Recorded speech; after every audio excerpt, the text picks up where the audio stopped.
Okay, join me today to talk all things health, fitness and wellness is an absolute legend of a bloke, Hayden Quinn. He's been on the MasterChef. He's a gym owner with the Cube Gym at Manly, so if you're in the Manly area, get down and check it out.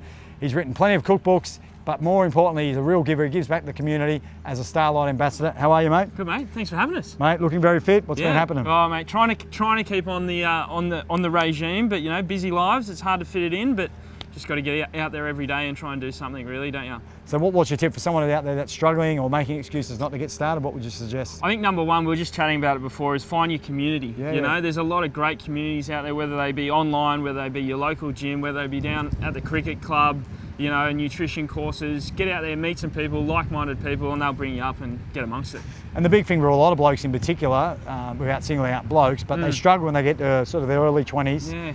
Can you explain your philosophy about that? Yeah, well, we find particularly at the gym, you know, like you play footy when you're growing up, you know, you go through A grade, you get a few knocks, then you fall off the wagon a little bit, you get to 25 and it's like, shit, where's my community? Yeah. Where's the boys? And we get a lot of lads come down the Cube and they're like, oh, sweet, there's a bunch of blokes down here, there's some good looking girls. You know, they want to knock around, they create that community, they get back lifting weights, they get the heart pumping, they get sweating, and you know, that's a great thing to see. And what's your favourite form of training these days?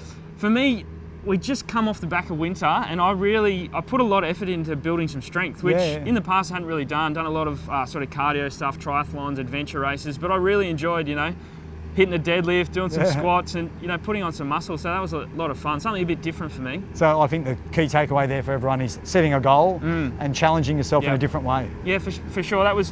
I set myself 12 weeks. I wanted to put on 3 kilo of muscle and lose a bit of body fat, and yeah, we nailed it. So it was good fun. Stuff. And I bet there was plenty of eating. Tell us about plenty that part of eating. Of it. I think that's the most important thing with anything, even if you're not training. The number one goal, and what I try to tell everyone, is just eat real food. Yeah. You know, it's all about eating real food, and this sort of flows into the Starlight side of stuff. Coming up in November, we've got the Sugar-Free Me program. Yeah, great. So basically, it's about getting people on board, getting them excited about eating real food, and supporting sick kids in hospitals. So, yeah, guys, if you want to be a part of it, Sugar-Free Me. I've got some epic recipes on the site. Again, it's a great community. And yeah, it's about eating real food. Stay away from the sauces and the jars and the this and the that. Simple, real, good food. Can you expand on why sugar's so bad? Well, for me personally, I think it affects everyone very differently. For me personally, it's something I cut out of my diet pretty heavily, not fully. It's very hard to fully cut it out, you know. But in March, earlier in the year, it was more of like a mental thing, you know. It just gave that sort of mental clarity. I wasn't craving it, didn't get to 3 o'clock in the arvo. And mate, I promise you, I was one of those people, if there's a chocolate bar there, I'm not having 1 or 2 bits, you know. I have 1 day of chocolate before bed. No, mate, the whole block, it's gone. So I'm sort of one of those people, it's all in or nothing. So I had to really just cut it out. But I think it's that mental clarity. You don't get those cravings, you don't get those blood sugar spikes, you don't get those highs and lows. And it means, for me, when I was smashing all this sugar, I wasn't filling my body up with real fuel. You know, you go and do all your training, or you have a hard day at work or whatever it may be, and you smash the sugar and it's just empty. You know, there's no goodness there. So it's all about getting those good calories, good food, and filling up real. And people obviously are aware that when they pick up a can of Coke or a chocolate bar, there's sugar in it. But people aren't aware of how much hidden sugar is in things like yogurts, sauces. Can you point out a few of the, I suppose, sleeping assassins when it comes to hidden sugar? Well, you nailed a couple of big ones there. The yogurt's a big one. You know, your tomato and your barbecue sauce. I'm a fiend. Barbecue sauce for me is like, you know, the elixir of life. So I've got to be careful. But I reckon it's that classic case. If you stick to the outside sections of your supermarket, your fresh produce, your meats, your cheeses, all those sort of real foods that you can see that don't come in a packet, you're doing pretty good. But if it's in a jar, if it's in a bottle, or if it's in a sachet or whatever it may be, then I guarantee if you flip that label around, there's going to be some sort of sugar, some sort of carbohydrate, some sort of fructose, whatever it may be. So yeah, there's a few easy steps, and those people on the Sugar-Free Me program with us, they'll be able to get some great tips online as well. Right, so they'll be able to learn how to read a label and what to look for. Sugar's got 50 different names. You'll teach them how to look at the different names. That's a hard thing. These days it's confusing. And the scientists, all those smart blokes out there, creating new sugars all the time, you know, with different names. So it's just about being aware and eating your real food. And how do you add flavour to your food then? Obviously, real food, I always say, has great flavour. Are there any little hacks there, like salt, pepper, lemon? What do you do? Like you said, for me, a good pinch of salt always helps, brings out a lot of flavour. Really nice Australian olive oil, extra virgin olive oil drizzled over the top. Great flavour, good fats. That works really well. Some sort of acid, whether it be lemon, apple cider vinegar, any of your vinegars really brightens and lifts up the flavours. And then for me, I love, chili flakes, fennel seeds, cumin, coriander. Maybe you've got a small little garden. I live in an apartment. We just got a little pot. We got some chives in there, some thyme, some parsley, coriander. Get it in and out. Bit of that chopped over the top. Fresh herbs. That's going to lift everything up as well.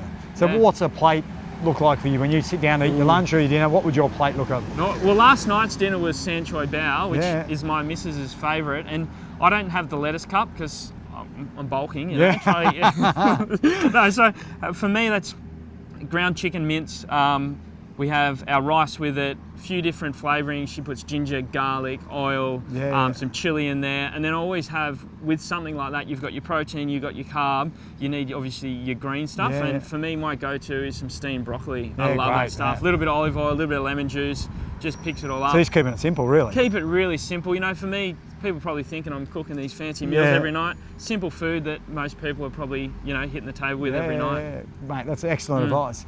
And protein, you're obviously bulking up. That's been a big part of your regime, I'd assume. Yeah, so I think for me, protein, my favourite go-to is a steak. But I say to a lot of people, with your red meat in particular, try and buy the best that you can. If it means only having it once a week or once every 2 weeks, but you spend a couple extra bucks, go down your local butcher, meet with the boys or the girls, tell them what you're after and have a chat with them. They'll be able to guide you in the right direction. Yeah, it's great advice.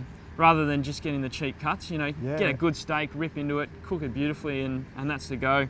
Obviously, your chicken is amazing. Love a good bit of chicken. It's awesome. Fish, and then I'm a fiend for eggs. Like even this morning, couple of little bit of sourdough toast, some boiled eggs cut up over the top, salt, pepper. Wash that down. Only 3-5 minutes. 2 minutes on the toast, 3 minutes in the eggs boiling, and breakfast is done. I'm getting hungry. Yeah, me too. You said you had a sweet tooth. What's your go-to then when you want to crave that sweet tooth? Oh, it's chocolate every time. For me, I love a chocolate brownie with some ice cream on top. Yeah, how good's that? Oh, it's old school. Oh, it's amazing. Maybe some chocolate sauce as well, but those sort of things, they're a real treat for me. I never hold back. If you and I were going out to dinner and it was an epic restaurant and they had a great dessert, I'm not going to be like, nah, mate. I'm not doing it every single night. And I think that's the important thing is it's balance, balance in life, balance in fitness, work, family, friends. It's all about trying to figure it out. Mental health's a problem that we're facing more and more these days in society. A lot of my mates have suffered from it. What's your tip there? Yeah, I think, again, I like to come back to community. That's a big one. And we've got a community of guys that runs on a Thursday afternoon. We call ourselves the Vipers, and it's a men's health running group, basically. And we don't say mental health, we say mental fitness. So we're all about developing that mental fitness, creating community, talking about ways to address certain issues within, guys, whether they be single, whether they got kids, all that sort of stuff. I think being willing to have a conversation and open up is really important. And then obviously your diet comes into it. For me, sugar was a big one. It really sort of gave these peaks and troughs. But I think feeling comfortable to open up to your mate, to your dad, to your wife, to your boyfriend, whoever it may be, it's the hardest thing's taking that first step, and whether it be just talking to a mate and they might know someone that's gone through something similar and then you can get some advice. But if you really are having some trouble, and this is one thing I know for sure, get to your GP, chat to your GP, and they'll be able to guide you in the best way to work through whatever you're going through. Well, absolute legend. Thanks for doing everything you do, mate. Thanks, guys. Cheers. Cheers.